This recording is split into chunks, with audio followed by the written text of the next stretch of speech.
Uganda is gearing up for its first oil production, although it might not meet the set target. This is because the central processing facilities, an integral component for oil production at both the Kingfisher and the Tilenga oil projects, are still under construction. Our target is 2025, June we shall be ready. But also, like my colleague explained, we need to wait for the EACOP infrastructure to be ready, the pipeline to be ready. That should be able to take our oil all the way to Chongole in Tanga. The engineering is completed. The procurement is in the tail end of finishing it. Right now we are in the construction phase, and after the construction phase, we are going to go into the commissioning. While there is notable progress in drilling, particularly at the Kingfisher oil project, where 12 out of 31 wells have been drilled, the Tilenga project have so far drilled just 76 out of 400 wells. However, it's targeting 98 oil wells drilled by the end of 2024. The target for this year, specific for drilling the 400 wells for Tilenga, has been 98, and so far 76 have been done, and Gunya 4 is part of them. We are drilling in a very sustainable manner. Some of the things that you may take note of that have been explained is the new technology we are using, very high technology, which is the silent rigs.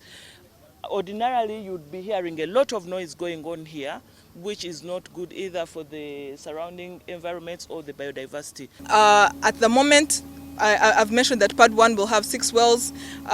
We were able to complete 3 wells on Pad 2, as well as 4 wells on Pad 3. The Kingfisher development area is using an 8,000 meter drilling well. That means that drilling rig. That means that this drilling rig has a capacity to drill to up to 8,000 meters. That is 8 kilometers into the ground. For the Petroleum Authority of Uganda, though, there is little to worry about. For example, in drilling, the number of wells required for fast oil are different for the different projects.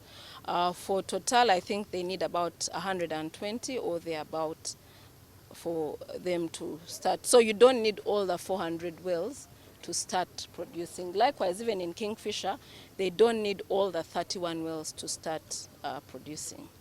So the drilling will continue even after we start commercial production. Drilling won't stop when we start commercial production.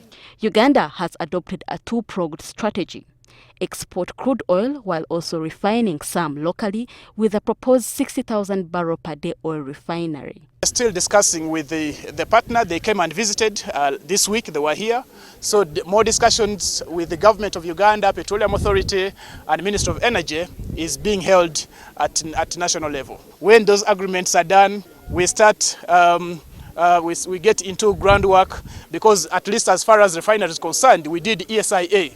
The environmental social impact assessment was done. The front-end engineering design was completed. So we are just awaiting to complete the few agreements in the discussion, and then work can start. To reach the milestone of the first oil production, Uganda's success will depend on the readiness of multiple projects across the downstream and midstream.